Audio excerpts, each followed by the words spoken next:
नमस्कार दोस्तों, स्वागत है आपका हमारे यूट्यूब चैनल अभी इंस्टीट्यूट में। आज हम आप लोगों के लिए लाए हैं परिवार टॉपिक। ठीक है, इसकी अर्थ एवं परिभाषा क्या है, परिवार कितनी प्रकार का होता है, परिवार में किस प्रकार के काम होते हैं, ठीक है, कौन कौन लोग होते हैं, किस परिवार में कितने सदस्य होते हैं, कौन सा परिवार क्या कहलाता है। ठीक है, इससे संबंधित टॉपिक लाए हैं और यह 2026 चल रहा है। तो 2026 में हम आपके लिए MP TET, C TET, MPPSC, MPSI इनसे रिलेटेड सारे क्वेश्चन आप लेके आएंगे। ठीक है, इसलिए आप हमारे चैनल को सब्सक्राइब करना, लाइक करना और शेयर जरूर करना। चलिए तो शुरू करते हैं हम आज का टॉपिक। आज का टॉपिक क्या है, परिवार। परिवार में क्या दिया गया है, परिवार में दिया गया है कि परिवार का अर्थ एवं परिभाषा। ठीक है, तो परिवार वह संस्था है जिसमें बालक का जन्म होता है, विकास होता है और उसी में उसका अंत होता है। ठीक है, यह क्या है, परिवार है। अब देखिए, अलग अलग वैज्ञानिकों ने अपनी अलग अलग परिभाषाएं दी हैं। ठीक है, यंग एवं मैग ने क्या कहा है, यंग एवं मैग ने कहा है कि परिवार प्राचीनतम एवं मौलिक मानव समूह है। इसका ढांचा समाज में भिन्न हो सकता है। ठीक है, लेकिन समाज में ढांचा भिन्न हो सकता है, लेकिन जो केंद्रीय कार्य होते हैं, जैसे बच्चे का पालन करना, ठीक है, जैसे कि बच्चे का पालन करना, ठीक है, और समाज की संस्कृति से परिचित कराना, सारांश रूप में उसका समाजीकरण करना परिवार के सामान्य कार्य हैं। यह हर परिवार में, हर समाज में एक जैसे होते हैं। ठीक है, लेकिन स्वरूप भिन्न भिन्न होते हैं, भिन्न भिन्न समाजों में अलग अलग होते हैं। ठीक है, परिवार अपने समुदाय के हिसाब से, समाज के हिसाब से, जाति धर्म के हिसाब से अलग अलग तो होते हैं, लेकिन जो उनमें विशेष कार्य होते हैं वो एक जैसे होते हैं। ठीक है, जैसे कि मैंने बताया, बच्चों का पालन पोषण करना और समाज की संस्कृति से परिचित कराना, है ना। यह सब कार्य कैसे होते हैं, एक जैसे होते हैं। ठीक है, सदस्यों को सामान्य घरेलू शिक्षा देना, गौण विकास में सहायता करना। ठीक है, परिवार क्या है, परिवार शिक्षा का एक अनौपचारिक साधन भी है। क्या है परिवार, परिवार को शिक्षा का अनौपचारिक साधन भी कहा गया है। ठीक है, अनौपचारिक साधन है, शिक्षा का अनौपचारिक साधन है और इसे बालक की प्रथम पाठशाला, प्रथम विद्यालय के रूप में भी देखा जाता है। ठीक है, अब देखिए परिवार शब्द कैसे बना है। ठीक है, हम देखते हैं कि परिवार शब्द किस प्रकार बना है। देखिए, परिवार शब्द की जो परिवार शब्द अंग्रेजी भाषा के फैमिली शब्द का हिंदी रूपांतरण है। ठीक है, परिवार को हिंदी में क्या कहते, परिवार को इंग्लिश में क्या कहते हैं, फैमिली कहते हैं, और इसी की हिंदी क्या है, परिवार है। ठीक है, अब देखिए, फैमिली शब्द की व्युत्पत्ति लैटिन भाषा के फैमुलस नामक शब्द से हुई है। देखिए, ये क्वेश्चन बन सकता है, क्या बन सकता है कि इस शब्द की, फैमिली शब्द की व्युत्पत्ति किस भाषा से हुई है, तो आपको अलग अलग भाषाएं दे देगा ऑब्जेक्टिव में। ठीक है, तो हमें क्या लगाना है, लैटिन भाषा। लैटिन भाषा की फैमुलस नामक शब्द से हुई है, जिसका अर्थ है नौकर। लेकिन इसका नौकर अर्थ है, लेकिन इस अर्थ में परिवार का अर्थ नहीं लगाया जाता है। ठीक है, लेकिन नौकर के अर्थ में परिवार का अर्थ नहीं लगाया जाता है। फैमुलस के विस्तृत अर्थ में परिवार समाज की ऐसी इकाई है जिसमें माता पिता, उनके विवाहित एवं अविवाहित बच्चे और अन्य सदस्य भी सम्मिलित होते हैं। ठीक है, परिवार में बहुत सारे सदस्य होते हैं, दादा दादी, चाचा चाची, उनके बच्चे होते हैं, मम्मी पापा होते हैं, है ना। तो और इस प्रकार से क्या बनता है, परिवार बनता है। ठीक है, अब देखिए, अब इनकी क्या देख लीजिए, इनकी कार्य देख लीजिए। कार्य क्या है परिवार के, परिवार के कार्य। ठीक है, चलिए हम देखते हैं परिवार की कार्य। देखिए, परिवार के कार्य जो होते हैं, मैकाइवर के अनुसार परिवार ने कार्यों को 2 भागों में विभाजित किया है। ठीक है, कितने भागों में विभाजित किया है मैकाइवर ने परिवार के कार्यों को 2 भागों में बांटा है। एक आवश्यक कार्य एक आवश्यक एवं अनावश्यक कार्य। ठीक है, आवश्यक कार्य क्या होते हैं? आवश्यक आर्थिक क्रियाकलाप, शैक्षणिक क्रियाकलाप, लैंगिक व प्रजनन क्रियाकलाप, समझ गए ना? ठीक है, यह आवश्यक कार्यों में आते हैं। अनावश्यक कार्यों में क्या आते हैं? मनोरंजन संबंधित कार्य, जैसे टीवी देखना हो गया, है ना। तो ये क्या है? जी अनावश्यक कार्य हैं। ठीक है, अब देखिए आगे देखते हैं।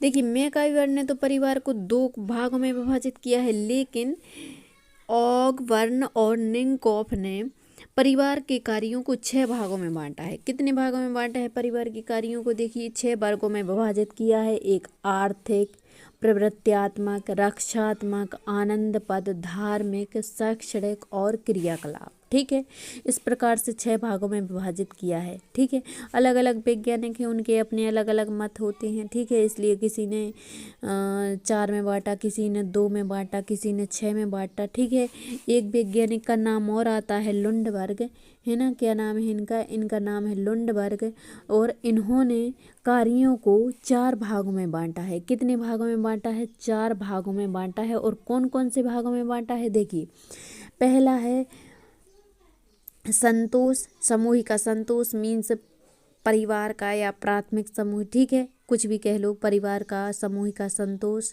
और श्रमिकों का सहयोग और विभाजन। श्रमिकों मीन्स काम करने वाले सदस्य होते हैं, उनका विभाजन की कौन काम कर रहा है। ठीक है, तो श्रमिकों का सहयोग करना और विभाजन। ठीक है, बच्चों की देखभाल व प्रशिक्षण और यौन व्यवहार और प्रजनन का नियमन। इस प्रकार से लुंडबर्ग ने कितने भागों में बांटा है परिवार के कार्यों को? 4 भागों में विभाजित किया है। ठीक है, अब चलिए परिवार की विशेषता देख लीजिए। परिवार की विशेषता कौन कौन सी हैं?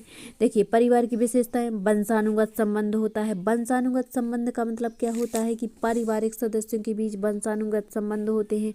अब किस प्रकार से वंशानुगत संबंध होते हैं? जैसे कि हमारे दादाजी हैं, ठीक है, दादाजी के जो पुत्र हुए वो हमारे पिताजी हुए, चाचा जी हुए, ठीक है, बुआ जी हुई।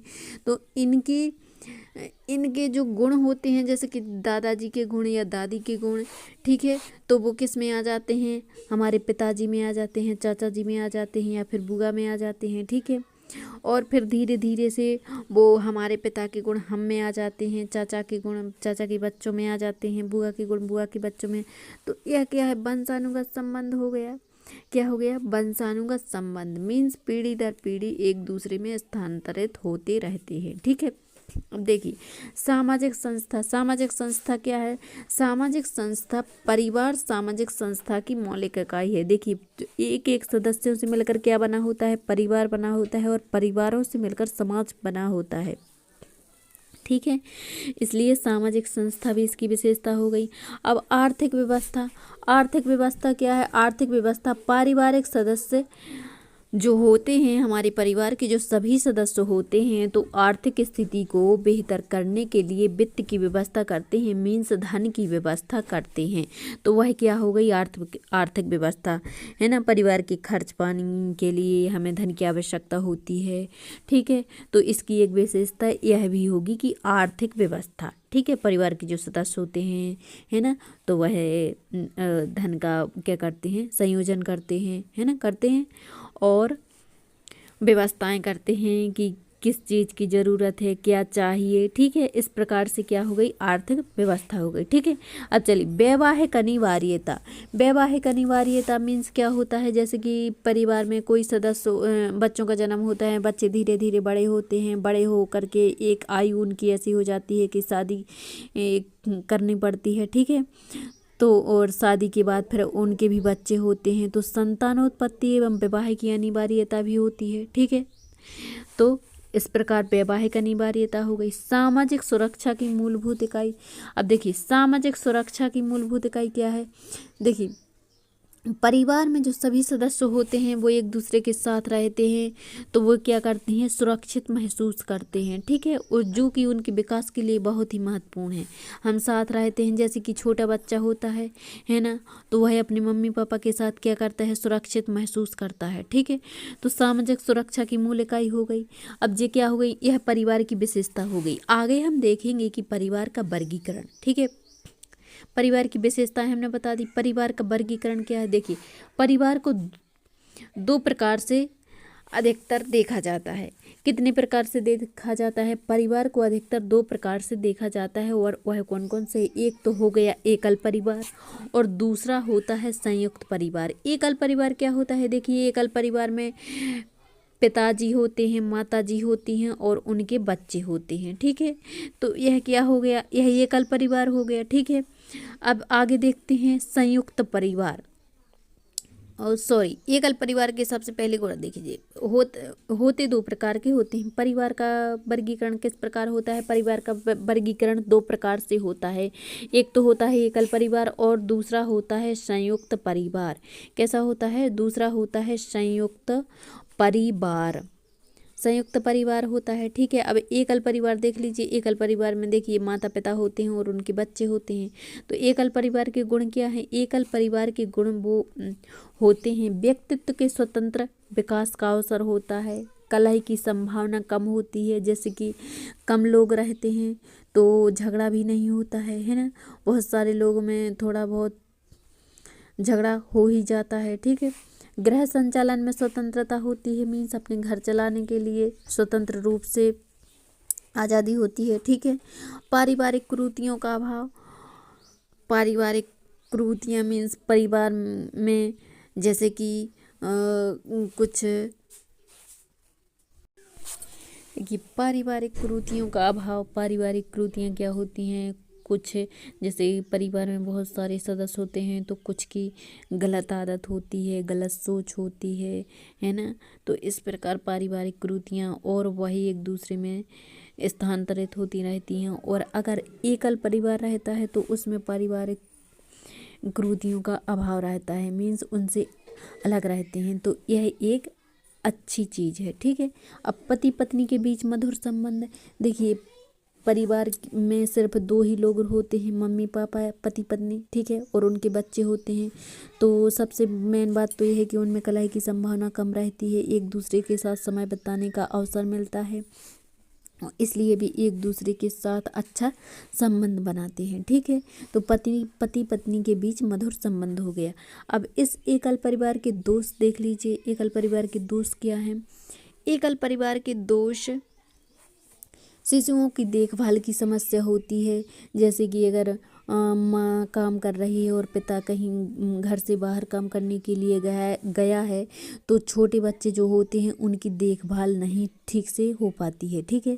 और संकट के समय दयनीय स्थिति, अगर कोई कुछ इमरजेंसी आ जाती है या कुछ भी स्थिति आ जाती है तो इस प्रकार की स्थिति दयनीय बन जाती है, ठीक है। अब स्वार्थ की भावना को बल। स्वार्थ की भावना को बल मीन्स एकल परिवार में सिर्फ मम्मी पापा होते हैं, ठीक है। वो दादा दादी से अलग हो गए, चाचा चाची से अलग हो गए, तो उनमें स्वार्थ की भावना को बल मिलता है, मीन्स वो खुद अपना सोचते हैं, खुद अपना देखते हैं, ठीक है, खुद अपना स्वार्थ देखते हैं, इसलिए स्वार्थ की भावना को बल मिलता है, ठीक है। अब देखिए उचित निर्देशन एवं परामर्श का अभाव। उचित निर्देशन एवं परामर्श का अभाव, जैसे कि हमारे घर में बहुत सारे लोग होते हैं तो वो एक दूसरे को सलाह देते हैं, एक दूसरे को निर्देश देते हैं, परामर्श देते हैं, ठीक है। तो इसका अभाव रहता है, ठीक है। जो एकल परिवार में केवल दो ही व्यक्ति होते हैं, मम्मी पापा, तो उनको उचित निर्देशन देने के लिए, परामर्श देने के लिए कोई दूसरा व्यक्ति नहीं होता है, ठीक है। अपव्यय। अपव्यय मीन्स खर्च भी बहुत होता है, अकेले रहते हैं तो खर्च भी बहुत होता है, ठीक है। पति पत्नी के संबंध में कटुता बढ़ना, कभी कभी झगड़ा भी हो जाता है, ठीक है, दोनों के बीच में, तो कटुता भी बढ़ जाती है, ठीक है। अब क्या है? पारिवारिक जीवन का सुख मिटना, मीन्स जब पति पत्नी के बीच में लड़ाई झगड़ा होगा तो पारिवारिक जीवन का सुख तो मिटेगा ही, है ना, इसलिए पारिवारिक जीवन का सुख मिटना है। इस प्रकार से यह क्या हो गए? यह दोष हो गए एकल परिवार के। अब चलिए हम आगे देखते हैं संयुक्त परिवार। संयुक्त परिवार क्या है? संयुक्त परिवार में देखिए, संयुक्त परिवार वो होता है जिसमें एकल परिवार में हमने क्या पढ़ा था? एकल परिवार में माता पिता और उनके बच्चे होते हैं। माता पिता और उनके एक या दो बच्चे होते हैं। यह एकल परिवार का उदाहरण हो गया। ठीक है, अब क्या पढ़ना है हमें पढ़ना है कि संयुक्त परिवार। संयुक्त परिवार क्या है? देखिए, संयुक्त परिवार जिसमें हमारे दादा दादी, ठीक है, ये क्या हो गए, यह दादा दादी हो गए, मम्मी पापा, ठीक है, मम्मी पापा, चाचा चाची, बुआ, ठीक है, तो और उनके बच्चे, तो यह क्या हो गया, संयुक्त परिवार। संयुक्त परिवार में 2 से 3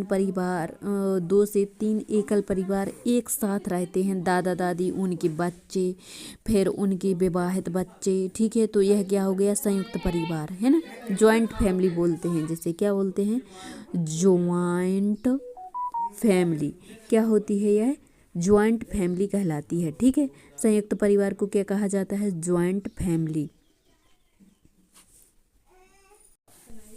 चलिए, तो आ गया समझ में संयुक्त परिवार क्या है। अब हम संयुक्त परिवार के गुण देख लेते हैं। देखिए, संयुक्त परिवार में क्या होता है, संयुक्त परिवार में बहुत सारे सदस्य होते हैं। ठीक है, तो कार्य विभाजन की व्यवस्था हो जाती है। कोई दूसरा कार्य करता है, कोई दूसरा कार्य, अलग अलग कार्य अलग अलग लोगों को बांट दिए जाते हैं। ठीक है, सामाजिक जीवन का विकास होता है। परिवार में रहकर, बड़ी फैमिली में रहकर बच्चे भी अच्छे से, उनका विकास होता है, अच्छे से उनकी देखरेख हो जाती है। ठीक है, बचत के लिए अनुकूल, जैसे कि काम बढ़ जाता है ना, सभी को अलग अलग काम बढ़ जाता है, तो समय की भी बचत हो जाती है। ठीक है, सामान्य हितों की रक्षा होती है।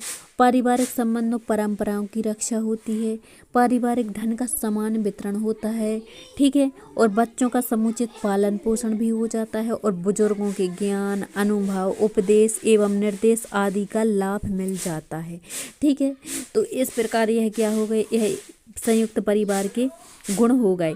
अब देखिए, संयुक्त परिवार के दोष क्या हैं। संयुक्त परिवार के दोष हैं पारस्परिक द्वेष, कलह एवं संघर्ष, सामान्य निर्धनता, आवश्यकता पूरी होते रहने के कारण अधिकांश सदस्यों का आलसी हो जाना। देखिए, सामान्य निर्धनता तो होती है, क्योंकि बहुत सारे सदस्य होते हैं, उनकी पूरी तरह से पूर्ति नहीं हो पाती है, कुछ ना कुछ की कमी बनी रहती है बड़ी फैमिली में। ठीक है, पारस्परिक द्वेष, एक दूसरे से द्वेष रखते हैं, मीन्स जलन की भावना आ जाती है किसी किसी में। ठीक है, एक दूसरे से जलते भी हैं।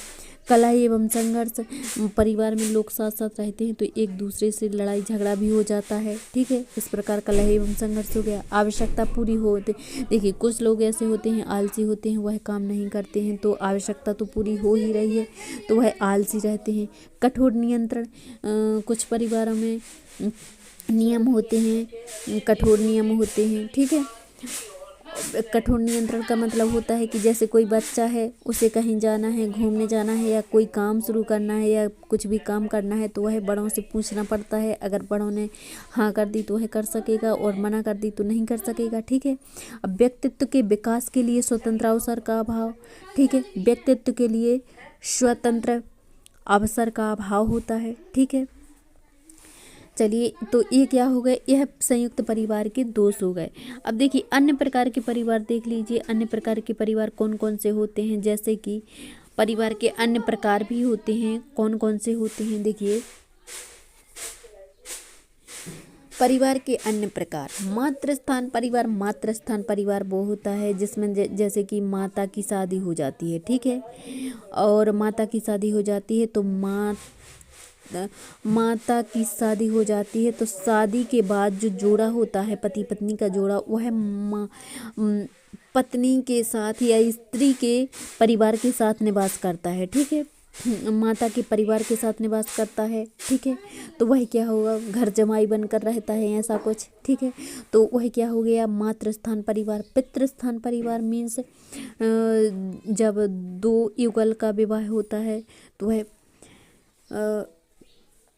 पुरुष के परिवार के साथ निवास करना। ठीक है, जो पुरुष के परिवार के साथ निवास करना। पितृस्थान हो गया वैवाहिक परिवार। वैवाहिक परिवार जैसे कि हमारे दादा दादी होते हैं, ठीक है। दादा दादी के बाद उनके बच्चे होते हैं, तो उनके बच्चों की शादी होती है, तो वो शादी के बाद भी दादा दादी के साथ रहते हैं। फिर उनके बच्चों की शादी होती है, तो वो भी इसी फैमिली में रहते हैं। तो इस प्रकार क्या हो गया, वैवाहिक परिवार हो गया।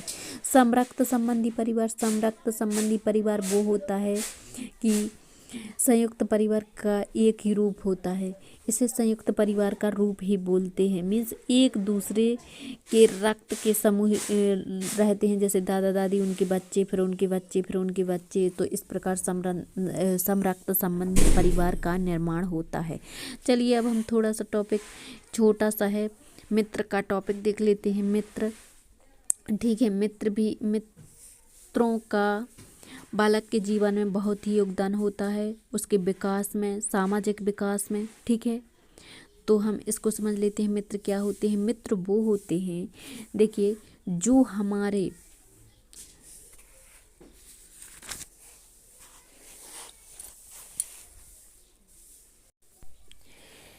मित्रता एक ऐसा रिश्ता है जो अन्य रिश्तों की भांति थोपा नहीं जा सकता। मीन्स जैसे कि दूसरे रिश्ते होते हैं, वो शायद कोई रिश्ते हमें ज़बरदस्ती निभाने भी पड़ते हैं, ठीक है। हमारी मर्जी ना भी हो तब भी वो उन रिश्तों को हमें रखना पड़ता है। लेकिन मित्र एक ऐसा रिश्ता होता है जो ज़बरदस्ती नहीं थोपा जाता है। मित्रता बहुत पवित्र शब्द होता है। मित्रता ज़बरदस्ती नहीं थोपा जा सकता है, ठीक है। अपनी सुविधा के अनुसार देख परख पर मित्र चुनने की स्वतंत्रता होती है। एक दूसरे के भाव मिलते हैं, मन जुड़ते हैं। मन को जोड़ना ही मित्रता है, ठीक है। अलग लोगों से, ठीक है, क्या है, मन को जोड़ना ही मित्रता है। एक दूसरे के लिए सब कुछ करने को तैयार रहते हैं। आपसी संबंधों में मित्रता रहती है, ठीक है। तो मित्रता का वर्गीकरण भी किया गया है। तो मित्रता का वर्गीकरण किस प्रकार किया गया है? मित्रता का वर्गीकरण 3 प्रकार से किया गया है, ठीक है। उपयोगिता की मित्रता, आनंद की मित्रता, अच्छी मित्रता। उपयोगिता की मित्रता क्या होगी? उपयोगिता की मित्रता ऐसी होती है कि जिसमें मित्र सिर्फ अपना हित देखता है, हित के लिए वह मित्रता रखता है, ठीक है। आनंद की मित्रता वो होती है कि आपसी हित को लेकर सहमति होती है। एक दूसरे के साथ खुशी को मित्रों के बीच बांटते हैं, ठीक है। खुशियों में साथ रहते हैं, तो वह आनंद की मित्रता होगा। अच्छी मित्रता वो होती है जो एक दूसरे के साथ आनंद भी लेते हैं और सुख दुख में साथ देते हैं, एक दूसरे को अच्छी सलाह देते हैं, ठीक है। तो यह अच्छी मित्रता हो गई, ठीक है। मित्रता का महत्व क्या है? अब देखिए, मित्रता का महत्व देख लीजिए। मित्रता का महत्व, एक मित्र, जैसे कि एक मित्र बालक के खेल कूद अन्य कार्यों को संपन्न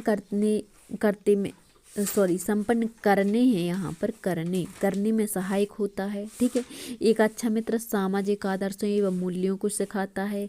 एक अच्छा मित्र बच्चों को पाशविक प्रवृत्ति अपनाने से बचाता है। पाशविक प्रवृत्ति मीन्स गलत रास्ता या गलत आदत, ठीक है, इसको अपनाने से क्या करता है? बचाता है, ठीक है।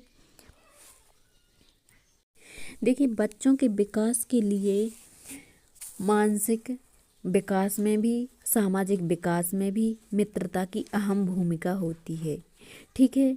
इसलिए हमें अच्छे से अच्छे मित्र रखने चाहिए और हमें भी एक अच्छा मित्र बनने की कोशिश करनी चाहिए। हम दूसरे से तो रिस्पेक्ट करते हैं कि वो हमारा अच्छा मित्र बने, लेकिन हम खुद बनते नहीं हैं।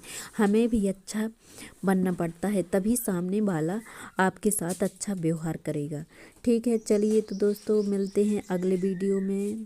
Thank you.